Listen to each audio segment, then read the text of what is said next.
I'm here with Mario Cantone, a career we made. Here solely at The View. No one wants to see you. They want to see me. I am co-hosting today, and I can't wait to see what's in my gift bag. Let's see. A half a bagel, a muffin, some marmalade. Where's the T-shirts and the booze? Tropicant. What? An apple? Do I look like a school teacher? Get me a real gift bag and get out of here. Coming up on The View. Co-host Guy Friends Week is coming to one hilarious climax when Sex and the City 2 star and Joy's buddy of 25 years, Mario Cantone, sits in as guest co-host. It is not to be believed. Michael Douglas is revealing why he thinks his son's prison sentence can save his life, if he likes being Mr. Mom while his wife dazzles on Broadway, and giving you a sneak peek at his new movie, Solitary Man. Plus, Fashion Friday's anything but a hot mess when Project Runway's Kristen Siriano unveils his latest looks on our runway. And there's a whole lot of shaking going on when the cast of the Broadway musical $1 Million Quartet recreate one of rock's greatest moments on our stage. All that, hot topics and more, coming up on The View.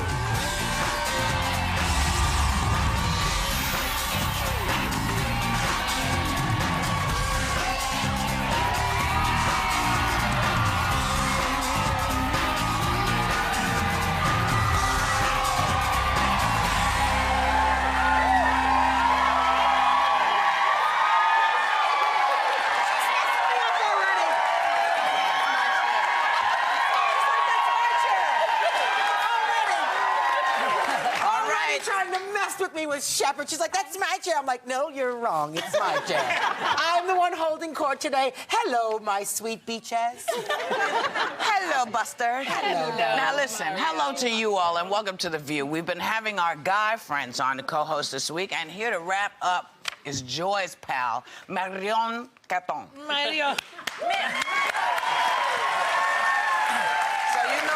What, 20, 25 years? We know each other 25 years. We met at a comedy club in the Village. Right. I was doing stand-up. Mario was doing the manager. Oh, yes, I slept my way to the top, or the middle, actually. And we both started in the clubs, and then we went, it was ladies' night on Thursday nights. Yeah. Comedy U, and he was allowed on. Yeah, but that was yeah, I remember. You had dark hair, Yes, and you were so funny. Is that a picture we just showed of us? Oh, see? I told you we had made sweet love that first night. I was not a redhead 25 years ago. I copped to No, that. it was after that we made sweet love that your hair went from brunette to red. Flaming red. It looks like you got her by the breast. Anyway. Yeah, it does. But we have gone through the mill together as comedians. We so have. we know each other many years, along with Susie Essman. The three of us really have done the whole thing together, right, Mario? Yeah, we did, and we Three drunks from New Jersey at 2 in the morning. You know, that whole business. That's no way to talk about me. Listen, you're starring in Sex and the City 2. Well, I'm in it, yes. Can you You were so I'm in it. Yes, yeah, it's coming out this week. I can tell you that what everyone knows now. I'm getting married in it. Right. Oh, Yeah, I'm getting married to a woman. Yes, to a woman. I marry Carrie. Yes. Yeah, I marry Carrie and then I harry Carrie at the wedding. Yeah, I'm getting married to Willie Garson, who plays Stanford. Nice. So yeah, Nice. so and I mean that's just the beginning of the movie, and then it just goes. Well, It's I know like, that we do have a clip from. we do? Yeah, see yeah. that. I'm very excited. I haven't Let's seen show. the movie yet, so. Let's show a little bit of it. Samantha looks smoking hot. Is that dress maybe a little young? Maybe. Mother of God, she's wearing the same dress as Teen Queen Miley Cyrus. I know what's gonna happen, but I can't look away. It's a red carpet Hindenburg.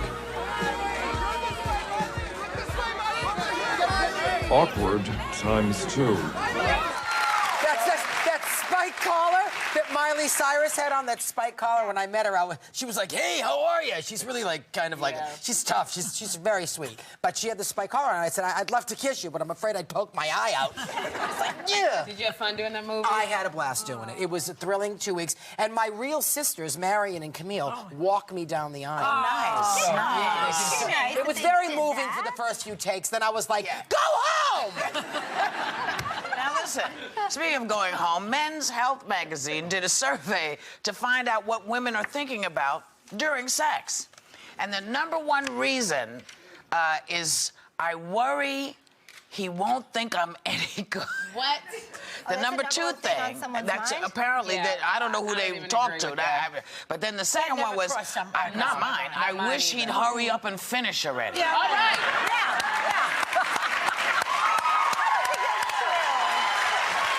That's what they're saying. I think men think about that all the time. I worry he won't think I'm any good, in my case, you know. Sure. That could be switched, that gender could be switched, yeah, because I think a man would worry about that with the woman. Absolutely. That they don't, But we don't worry about it. We're just lying there. What's the worry? You don't. Exactly. You don't have to have anything fill up and move, okay? You know what I'm talking about? It's funny that number. You know, you can just stay there. No, it's an itty-bitty Sounds fill-up. like a Lexus. You know, it's a little bitty fill-up, but if it doesn't move, then you got to pretend. Yeah. So you're hoping for an itty-bitty fill-up and a big bang. Yeah. I like this one, #7, where it says, I occasionally compare him to my ex. I can't help it. I think a lot of women go through that, like that you compare the man that you're with to the ex. That's apparently you do, but no one has clapped. So is that Do men do that? Do you? What, do I compare it to my ex? Yeah. No, I don't, because they're so far and few between. But I like this. Sometimes I'm thinking I still have to do my laundry after this, which is hilarious. That's my sister Camille. Like, get off of me. I have to do my laundry and wash my hair. I'm telling you, I think you think about things sometimes. And call me dopey, but I'm pretty much thinking about what I'm doing. Good. Or what's not being done correctly. I think a lot of women think about that. See, that would be #1 on my list. You are very Am present. I a cow? I have been in the moment. That's all I'm going to say. I've spent time in the moment. Only recently did I just start thinking about something else, which is like, is this going to get me pregnant again? So that's the only other thing. Yes, that is. That's a big deal for Once you. in a while, that does sneak in, but not that often. too all the time. Yeah. But you wear a condom, right? Yeah, I always wear a You too. condom. You know, we've gone as far as we can go. No, I fantasize that I'm completely uninhibited, taking control and introducing sex toys. All right, come on now. I don't know who's thinking about that. I don't know. But you know what I am thinking about? I'm thinking about rage sometimes, because as in CNN's case, they looked at the rise of email rage, of people firing off angry emails in all caps and bold fonts and reacting to a nasty email with a hasty response they later regret. Any of you guilty of this? You know what? I'm guilty of the accidental one too. That I am guilty of, but also accidentally not knowing that the caps lock is on and setting something, and someone being like, "Are you mad about this?" Bad? Yeah, because Because it means you're shouting.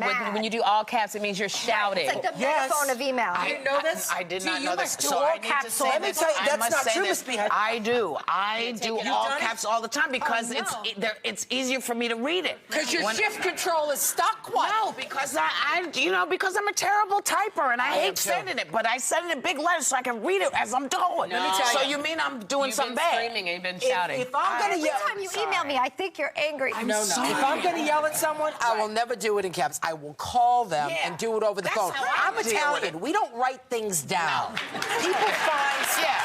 That's the way. You don't write stuff down. Never put it in writing. Never put it in writing. No. That's what But my mother always said.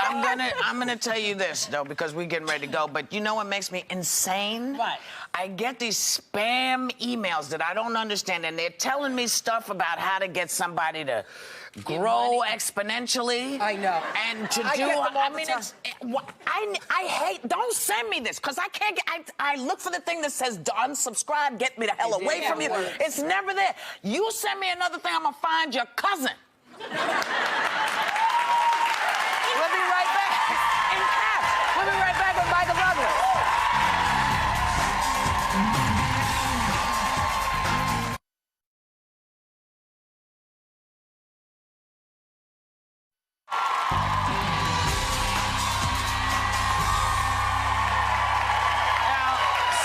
Michael Douglas's best performances have been portrayals of flawed men who aren't necessarily the good guys. And in Solitary Man, he plays a guy who acts a bit like a bonehead, but he's old enough to know better. Take a look. Dad! Hey, Grandpa! Dad! Grandpa! Dad? Don't call me that. What? Don't call me Dad. And you don't call me Grandpa. Not now. What should I call you? You can call me Dad. No, that's what I call my dad. Well, then, I don't know, call me Captain Ben. Where's this one? Don't look. You'll screw things up. The Miami Blonde? Yeah, she was checking me out on my way in. Hey, give me a hug. Maybe she'll think we're married. Yuck, Dad. Please welcome my friend, Michael Douglas.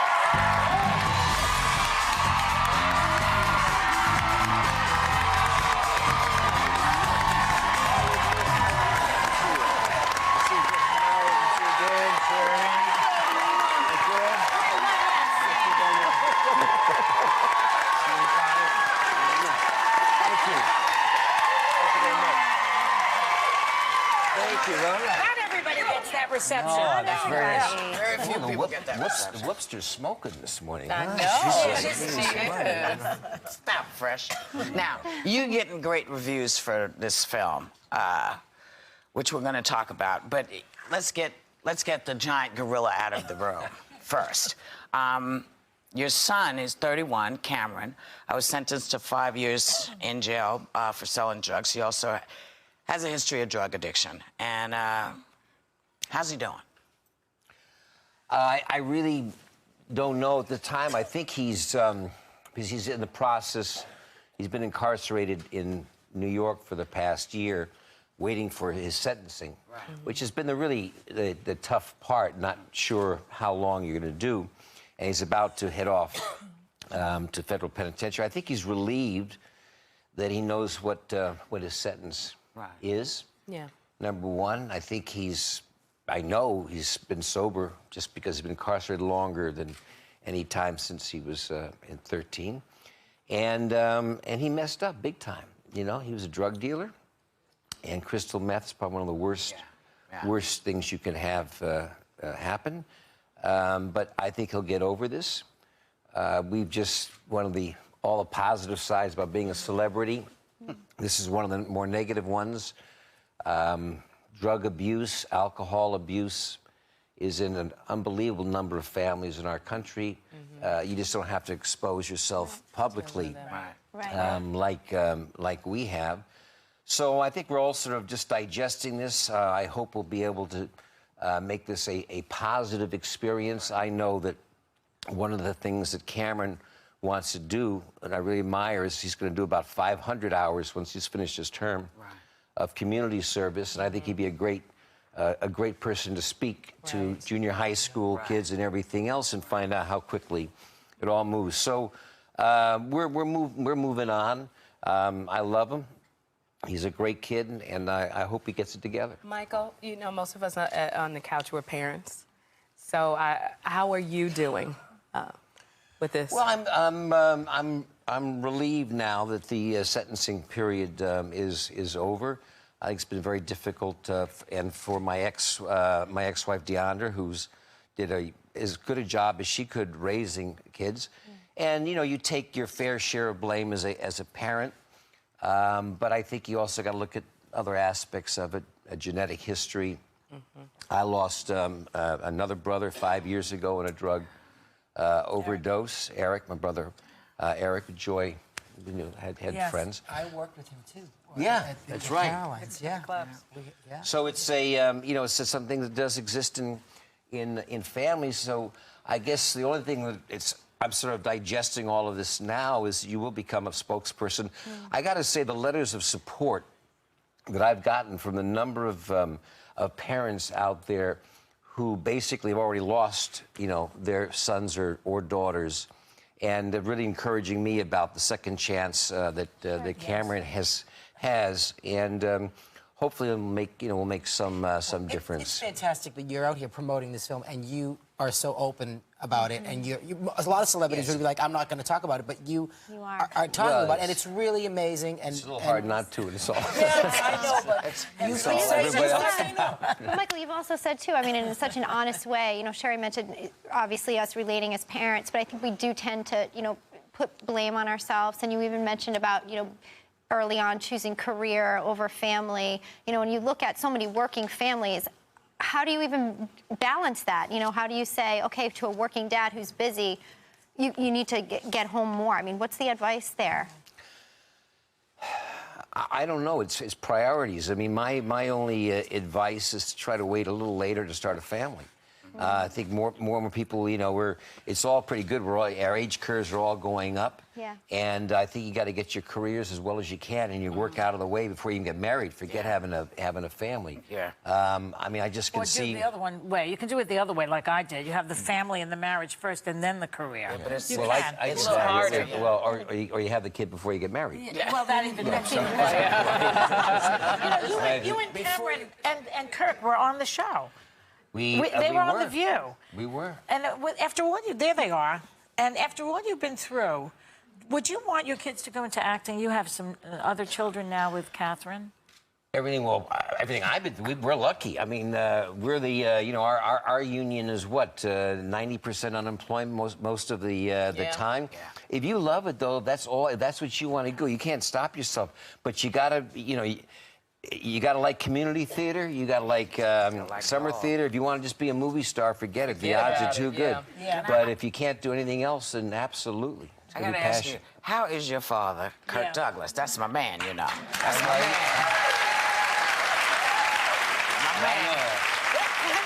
I know that. And if he was right here, he'd be flirting with you now. I can't. He's 93. 93. Thank you. Yeah. I still can't, I mean, he calls, will see me, he says, yeah, hi, Michael, where's your wife?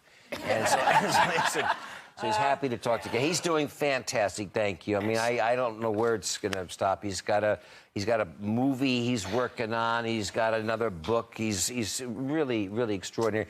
And he's been so supportive on this whole crisis and situation with Cameron. I love that man. Listen, Michael is sticking around, and we're going to go and come right back because who can leave him for long? We'll be right back.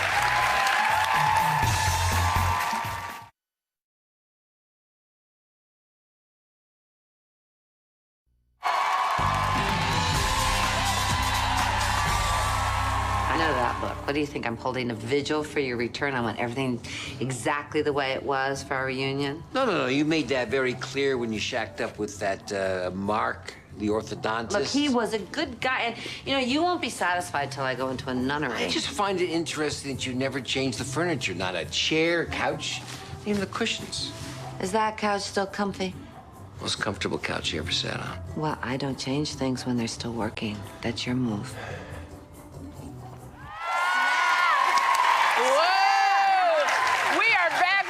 Douglas, I love that. Well, in Solitary Man, Michael, you play a divorced man who's lost his successful car business. You like to date women who are half your age. You're having a very hard time accepting the fact that your character, that he is getting older. So when you read the script, Michael, could you see yourself at all in this character? No. I didn't think so. Please, this was such a reach. It really was. I just tried to figure out how I was going to create this character. But do you think I'm sorry. No, I was going to say, it's so funny because men, do you think that really aging bothers a man? Just that whole getting older thing. Oh, you love it, huh? I think you're very sexy myself.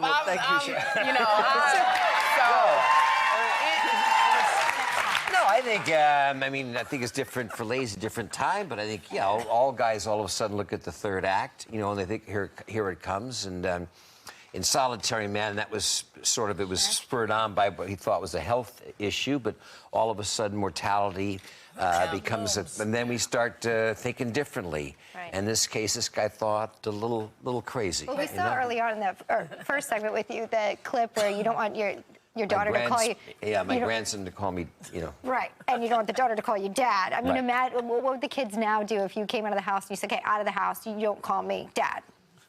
In life. Well, I mean, already I think my son, my 9-year-old son, or my daughter too, once in a while they'll look at me and say, "What?" I think you're the oldest dad in my class. I'll bet that's true, honey. I said, I'll bet that's true.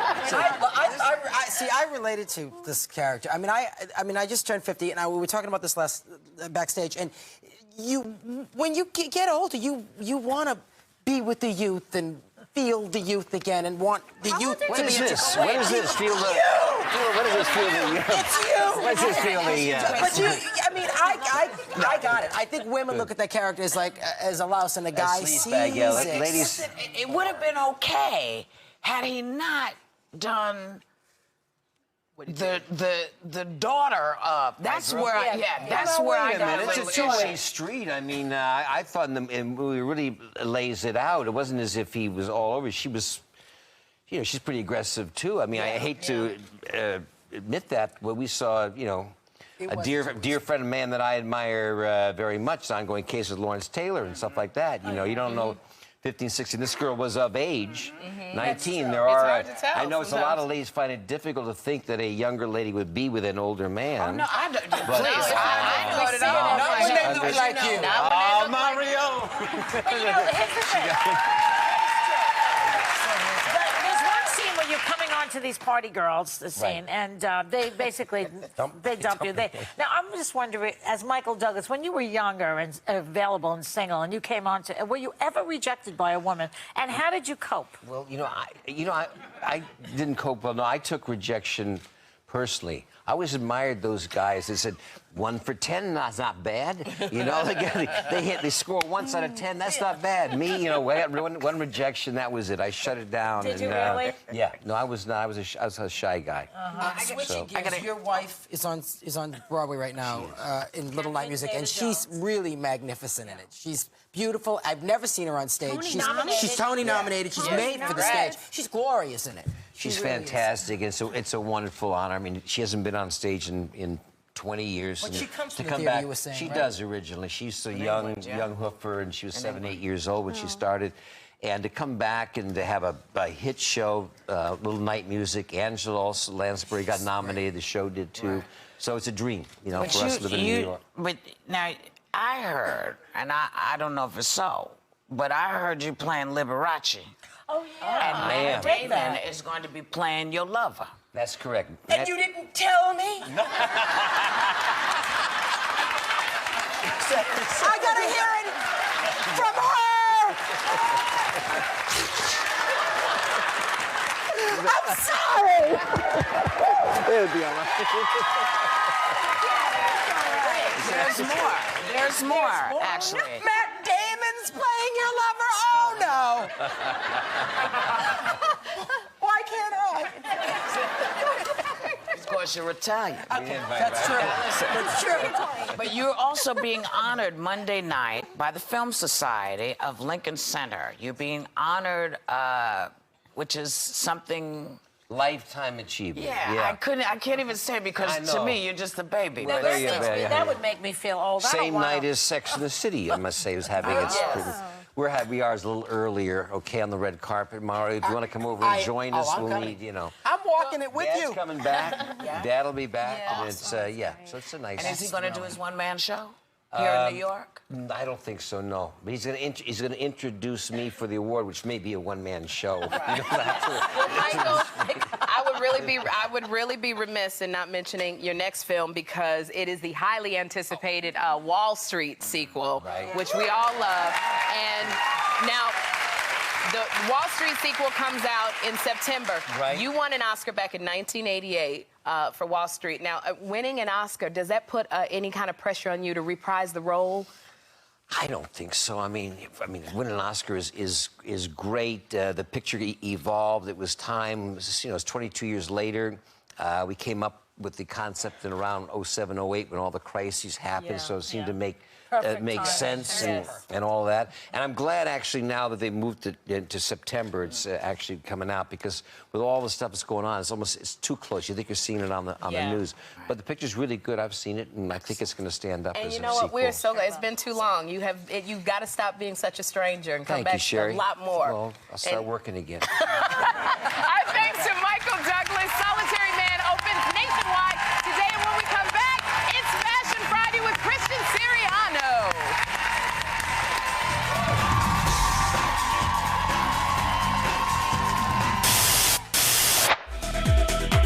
Hey, this is Levi Christ, and we are the cast of $1 Million Quartet. Soon to give you a whole lot of shaking going on, but for now, kick us off, Mr. Cash. I'm gonna lay down my booty down by the riverside, down by the riverside, down by the riverside.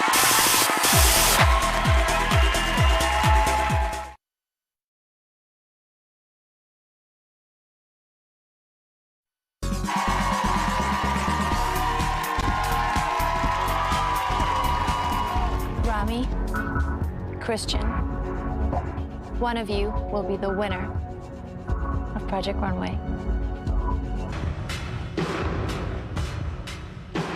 Christian, you are the winner of Project Runway. Congratulations.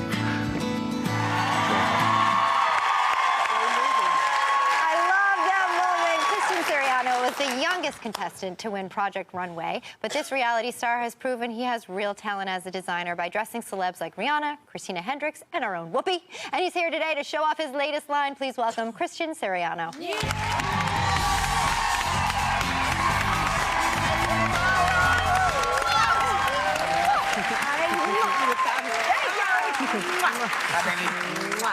All right. Well, you are not out. You are here. You are in. You look fabulous. really do a fantastic job. Such a prodigy, and you now have lines with Payless, Victoria's Secret. Where does it all come from? I don't know. Where? Tell us.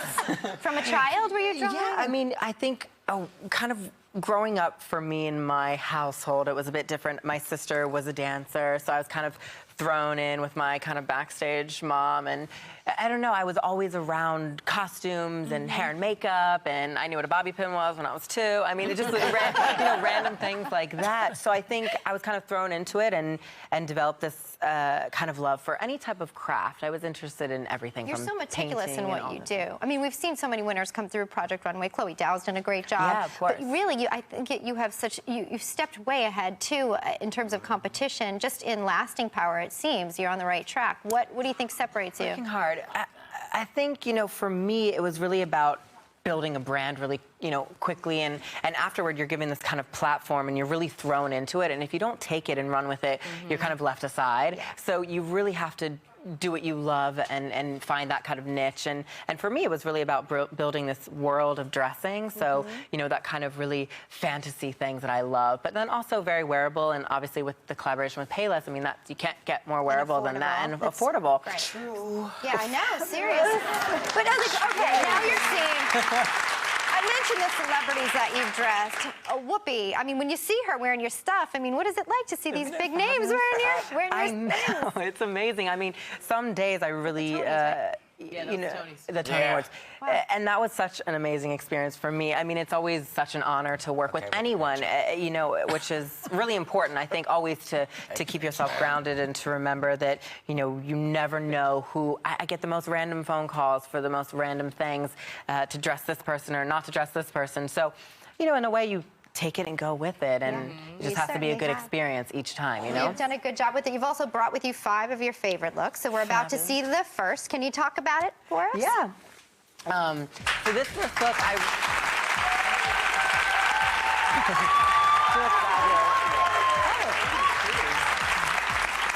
So out of the world of things that I had to bring, I really wanted the collection to be a bit more evening. So what's great about this is separates, and obviously is very glamorous in evening wear. But what's nice is that you can mix these pieces up, and you can wear this blouse with jeans, and you can wear this skirt with a simple black top. But I like this kind of glamorous, put-together look. These are shoes, too? These are the Payless shoes as well, which are quite fabulous.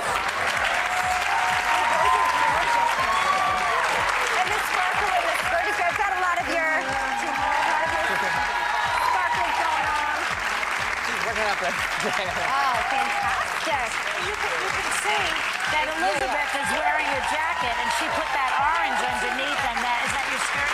Yeah. And she threw that all together. I mean, It's together it's for about you. mixing it together. It's And nice with the sheen. It's We never love it. boring. No. What do you have up your sleeve for the next look? The next look, so you're gonna kind of see the progression of kind of evening and glamour, and what's fabulous about this dress is we're giving you a bit ruffled. A lot of the looks definitely have this cascading ruffle, but what's so great about this dress is that she's actually quite covered. You know, she's not showing tons of skin, which I always like to show that you can be sexy and elegant and beautiful, and you're kind of completely covered except for the arms. It's beautiful Yeah, volume, and too. the color is very sophisticated. This Cheers. royal blue.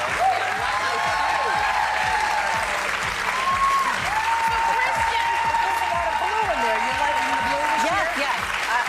I love the royals and the navy. It's gorgeous. I feel fashionable with my You're very fashionable. The blue and the blue. See, that's very on trend. No, I'm just saying the color blue. I know it's blue royal. of all those women. So It is fierce. It is fierce. This is very you.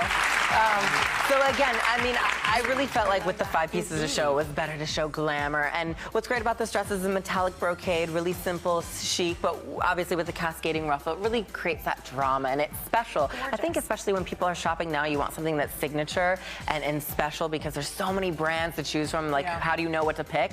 So as long as you get that signature piece, I think that's important.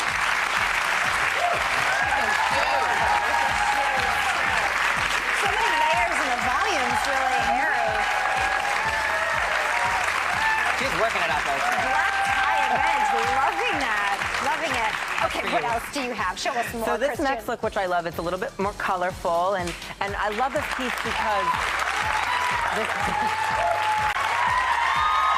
quite fabulous. What's nice about this dress is obviously two-tone, but it's very straight, so multiple sizes can wear this kind of shape.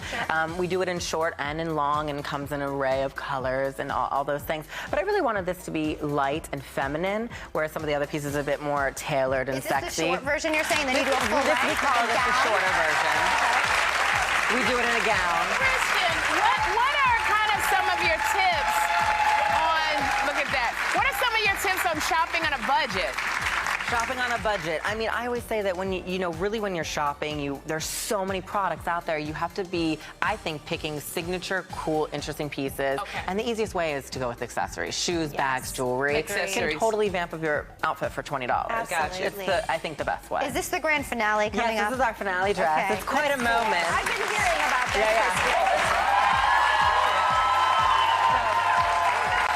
She's working it out.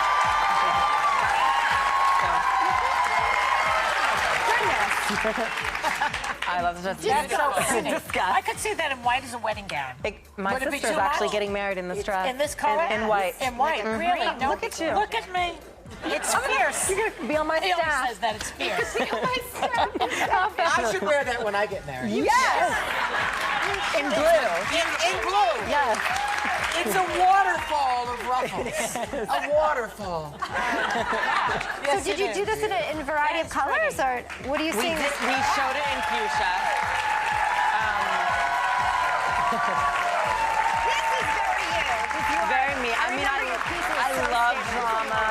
I love that idea, and we showed it in fuchsia, but I do so many custom bridal gowns, and I think that was what it was about. You know, we could do this fantasy idea, and not everyone can wear this dress, obviously, but you start at the you can aspire to. It's about the fantasy, and then it trickles down. That's kind of how it works. Well done, Christian. Thank you. Well done. Good luck to you. Thanks for coming. Hey, everybody. We'll be right back.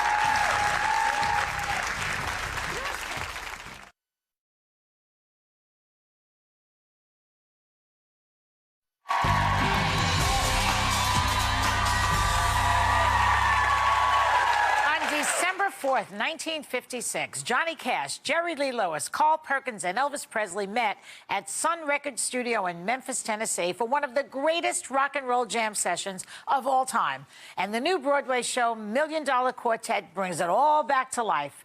Here to perform a whole lot of shaking going on is the Tony-nominated cast of $1 Million Quartet.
shaking going on.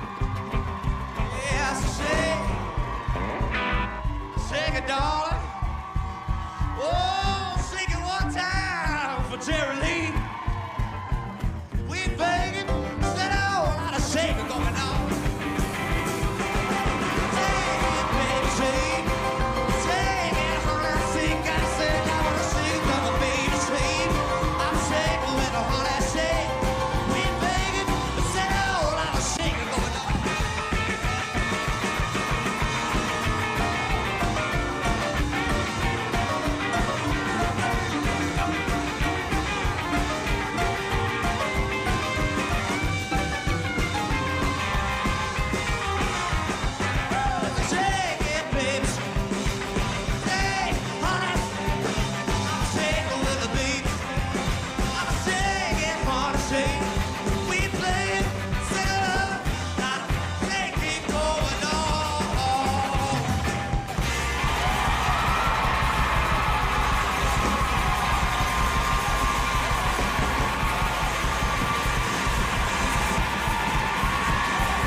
We're showing you everything that went into getting today's show on the air, and a special behind-the-scenes show airing Monday. So everybody in the audience is going home with